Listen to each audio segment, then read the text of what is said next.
আমার প্রিয় ছাত্রছাত্রীবৃন্দ, সিধো কানহো বিরসা ইউনিভার্সিটির অন্তর্গত বিভিন্ন কলেজে যে সমস্ত ছাত্রছাত্রী ফোর্থ সেমিস্টারে পড়াশোনা করছো এবং তোমাদের হিস্টোরি মেজর পেপার রয়েছে, তোমাদের জন্য এই ভিডিওটি অবশ্যই ভিডিওটি শেষ পর্যন্ত দেখবে, কোনো রকম স্কিপ করবে না, তাহলে তোমাদের প্রয়োজনীয় ইনফরমেশান তোমরা জানতে পারবে না। দেখো, Sidho Kanho Birsa university fourth semester history major 4 paper তোমাদের সিলেবাসের শিরোনামে রয়েছে the early medieval history of India, 650 খ্রিস্টাব্দ থেকে 1206 খ্রিস্টাব্দ পর্যন্ত ভারতের ইতিহাস তোমাদের পড়তে হবে। তোমাদের কোর্স কোড এখানে দেওয়া রয়েছে। 5 ও 10 মার্কের প্রশ্নের সাজেশন 2025 আমি উপস্থাপন করব। তার আগে তোমাদের সিলেবাসে কি রয়েছে সেটিও ইংলিশ এবং বাংলা উভয় ভার্সানে তোমাদের সামনে উপস্থাপন করব, যাতে তোমাদের সিলেবাসটি বুঝতে অসুবিধা হয়। এছাড়া তারপরে আমরা সাজেশনের প্রশ্নগুলো উপস্থাপন করব। এই সিলেবাস অনুযায়ী প্রশ্ন উত্তরের PDF কপি রেডি আছে। 250 টাকা পেমেন্ট করতে হবে মেজরের একটি পেপারের জন্য। হিস্টোরি মেজরের 2টো পেপার আছে ফোর্থ সেমিস্টার, 2টো পেপারের জন্য 500 টাকা পেমেন্ট করতে হবে। নোটস সংগ্রহ করতে চাইলে আজই নিচে দেওয়া হোয়াটসঅ্যাপ নম্বরে যোগাযোগ করে নোটসগুলো সংগ্রহ করে নিতে পারো, তোমরা ভীষণভাবে উপকৃত হবে। তারপরে দেখো সিলেবাসটি দেখে নাও। 2025 1 নম্বর আদি বা প্রাক মধ্যযুগীয় ভারতের অধ্যয়ন বা ভারতের ইতিহাস। আদি বা প্রাক মধ্যযুগীয় ভারতের অধ্যয়ন, উৎস পদ্ধতি, ভারতীয় সামন্ততন্ত্রের উপরে বিতর্ক, রাজপুত রাষ্ট্র, উত্থান ও প্রকৃতি। ইউনিট 2 এ তোমাদের পড়তে হবে রাজনৈতিক কাঠামো। রাজনৈতিক কাঠামোতে তোমাদের রয়েছে রাজনৈতিক কাঠামোর বিবর্তন, রাষ্ট্রকূট, পাল, সেন, প্রতিহার, রাজপুত, চোল, চালুক্য, চৌহান, চান্দেল্লা, পরমা, কারকোটা, উৎপল, হিন্দু শাহী রাজবংশের দ্বন্দ্ব, তারপর প্রশাসন, অর্থনীতি, সমাজ, দক্ষিণ পূর্ব এশিয়া, চীনের সাথে চোল সম্পর্ক। এরপরে 2 নম্বর বিভাগে তোমাদের পড়তে হবে সিন্ধু দেশে আরব বিজয়, নতুন ব্যবস্থার প্রকৃতি, প্রভাব, ইসমাইলি দাওয়াহ, প্রাথমিক তুর্কি আক্রমণের কারণ ও পরিণতি, গজনীর মামুদ, ঘুরের শিহাবুদ্দিন।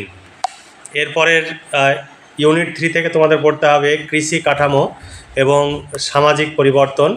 1 নম্বর কৃষি সম্প্রসারণের জলসেচ ব্যবস্থার পরিকাঠামো। 2 নম্বরে বসতির ইতিহাস। 3 নম্বরে সমকালে কৃষক ও জমিদার। 4 নম্বর ইউনিটে ব্যবসা বাণিজ্য, আঞ্চলিক বাণিজ্য, সামুদ্রিক বাণিজ্য, বিনিময়ের ধরন, নগরের পরিকল্পনা বা প্রক্রিয়া, দক্ষিণ ভারতের বণিক গিল্ড, ধর্মীয় ও সাংস্কৃতিক উন্নয়ন। ইউনিট 5 এ তোমাদের পড়তে হবে ভক্তিতন্ত্র, পুরাণ ঐতিহ্য, বৌদ্ধ, জৈন ধর্ম, জনপ্রিয় ধর্মীয় সম্প্রদায়। আর 2 নম্বর বিভাগে তোমাদের রয়েছে ইসলামীয় বৌদ্ধিক ঐতিহ্য বা মুসলিম পণ্ডিতদের কৃতিত্ব বা অবদান, আল বিরুনি আর হচ্ছে আল হুজভিরি। এই ছিল তোমাদের সিলেবাস। এই সিলেবাস অনুযায়ী নোটস সংগ্রহ করতে চাইলে একটি মেজর পেপারের জন্য 250 টাকা পেমেন্ট করতে হবে। 250 টাকায় 1 মার্ক, 2 মার্ক, 5 মার্ক, 10 মার্ক সমস্ত ধরনের প্রশ্ন উত্তর তোমরা পেয়ে যাবে। তাই দেরি না করে আজই যোগাযোগ করো এবং নোটসগুলো সংগ্রহ করো, ঘরে বসে পড়াশোনা করো, তোমরা ভীষণভাবে উপকৃত হবে। আমাদের কাছে নোটস সংগ্রহ করলে আমরা পরবর্তী সেমিস্টারও নোটস তৈরি করতে পারবো, যদি আমাদের খরচ তোলা সম্ভব হয়। তাই সব সময় আমাদের সহযোগিতা করবে, তাহলে তোমরা প্রতি সেমিস্টারে আমাদের কাছ থেকে নোটস পেয়ে যাবে। 5 ও 10 মার্কের প্রশ্নের সাজেশন 2025। দেখো, 1 নম্বর প্রশ্ন, তুমি কি মনে করো যে আদি মধ্যযুগের ভারতের সামন্ত ব্যবস্থা বিকশিত হয়েছিল, অথবা আদি মধ্যযুগের সামন্ততন্ত্রের বৈশিষ্ট্যগুলি সমালোচনা সহ ব্যাখ্যা করো।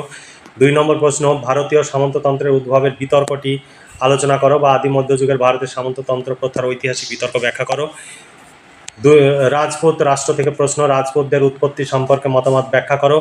2 নম্বর প্রশ্ন, রাজপুত জাতির উৎপত্তি সম্পর্কে কর্নেল টডের বক্তব্য আলোচনা করো। তারপর প্রশ্ন, রাজপুত রাজ্যের পরাজয়ের আর্থসামাজিক কারণগুলি লেখো। তারপরে ইউনিট 2 এ তোমাদের পড়তে হবে রাষ্ট্রকূট বংশের ইতিহাস সংক্ষেপে আলোচনা করো, রাষ্ট্রকূট শাসনের গুরুত্ব আলোচনা করো, রাষ্ট্রকূট শাসন পদ্ধতি বা প্রশাসন পদ্ধতি আলোচনা করো, নাগর বা দ্রাবিড় শিল্পরীতি সম্পর্কে আলোচনা করো। পাল ও সেন বংশ থেকে প্রশ্ন, ধর্মপাল ও দেবপালের নেতৃত্বে পাল বংশের ইতিহাস সংক্ষেপে আলোচনা করো, অথবা পাল বংশের শ্রেষ্ঠ শাসক হিসাবে ধর্মপালের কৃতিত্ব বিচার করো। এরপরে 2 নম্বর প্রশ্ন, পাল রাজাদের অধীনে সাংস্কৃতিক বিবর্তন সম্পর্কে আলোচনা করো। আমি সংক্ষেপে যেগুলো গুরুত্বপূর্ণ প্রশ্ন সেগুলো পড়ে যাচ্ছি। তারপরে কৈবর্ত বিদ্রোহের প্রকৃতি ও স্বরূপ আলোচনা করো। এখানে আরও প্রশ্ন রয়েছে।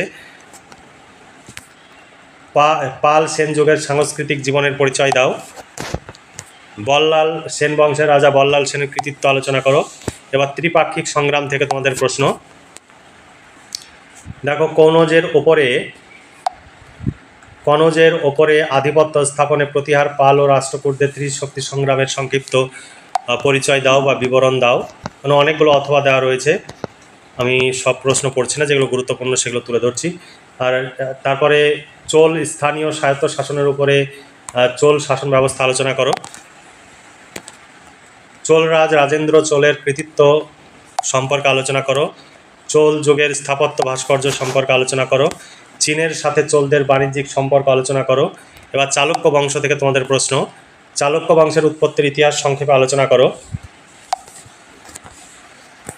তারপরে গুপ্ত পরবর্তী যুগে চালুক্য রাজ দ্বিতীয় পুলকেশীর কৃতিত্ব আলোচনা করো বা চালুক্য বংশের প্রশাসনিক ব্যবস্থা সম্পর্কে আলোচনা করো। তারপরে সিন্ধু দেশে আরব বিজয় থেকে প্রশ্ন। আরবদের সিন্ধু বিজয় সম্পর্কে সংক্ষিপ্ত আলোচনা করো বা বিবরণ দাও। উহার ফলাফল কী ছিল, বা সুলতান মাহমুদের পূর্বে ভারতে মুসলিম আক্রমণের গতিধারা আলোচনা করো। ভারতের ইতিহাসে এই সময়কালের মুসলমানের আক্রমণের গুরুত্ব উল্লেখ করো।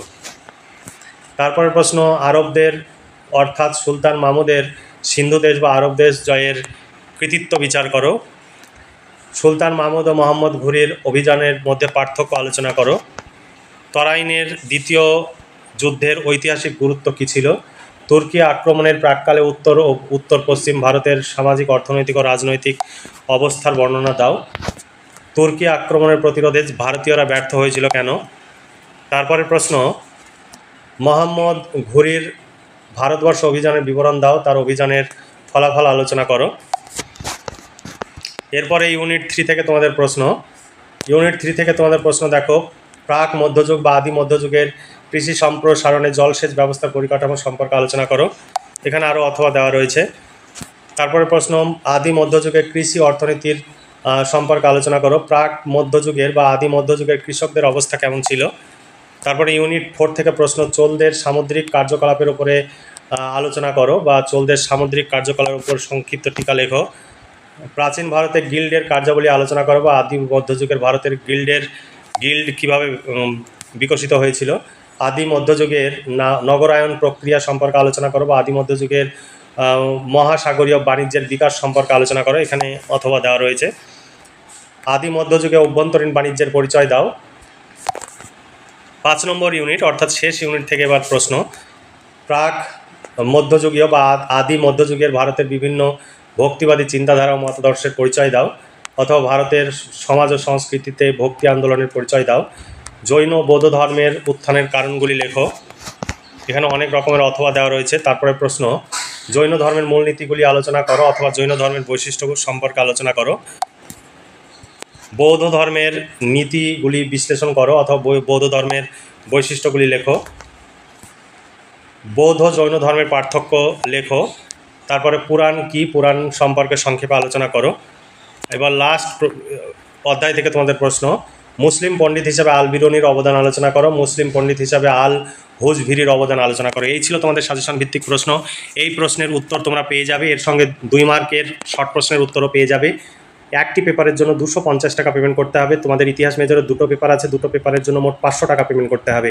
আমাদের এখানে ফিক্সড প্রাইস, কোনো রকমের দামাদামি হয় না, কেউ দামাদামি করবে না। দামাদামি করে অকারণে আমাদের সময় নষ্ট করবে না, নিজেদেরও সময় নষ্ট করবে না। একদম ফিক্সড প্রাইস, তুমি যতই দামাদামি করো না কেন আমাদের কোনো রকমের প্রাইস পরিবর্তন হবে না। তাই অকারণে দামাদামি করে আমাদের সময় নষ্ট করবে না। আর যদি নোটস নিতে চাও তবেই যোগাযোগ করবে, নইলে অন্য কোনো কারণে যোগাযোগ করবে না। নিচে দেওয়া হোয়াটসঅ্যাপ নাম্বারটি শুধুমাত্র প্রশ্নোত্তর PDF কপি সংগ্রহ করার জন্যই দেওয়া হচ্ছে। 5 ও 10 মার্কের প্রশ্ন উত্তরের যে ডেমো, সেই ডেমোটি তোমরা দেখতে পাচ্ছ। এখানে প্রশ্ন দেওয়া রয়েছে এবং তারপরে পরপর উত্তর দেওয়া রয়েছে, পয়েন্টস আকারে সুন্দর করে দেওয়া রয়েছে। পুরোটাই কম্পিউটার টাইপ, এখানে হাতের লেখা বা বই ছবি তোলা কোনো PDF নয়, পুরোটাই কম্পিউটার টাইপ। আমাদের অভিজ্ঞ শিক্ষক মণ্ডলী দ্বারা এই নোটস তৈরি হয়, টাইপিস্টদের দ্বারা টাইপ করা হয়। তাই আমাদের যে নোটসের যে প্রচুর খরচ, সেই খরচ যদি আমরা তুলতে পারি তাহলে পরবর্তী সেমিস্টারেও তোমরা আমাদের কাছে নোটস পেয়ে যাবে। তাই অবশ্যই আমাদের সঙ্গে যোগাযোগ করবে এবং নোটসগুলো সংগ্রহ করে নেবে, তাহলে আমরা যদি খরচ তুলতে পারি পরবর্তী সেমিস্টারেও আমাদের কাছে নোটস পেয়ে যাবে। এর জন্য তোমাদের সহযোগিতা একান্তভাবে কামনা করছি।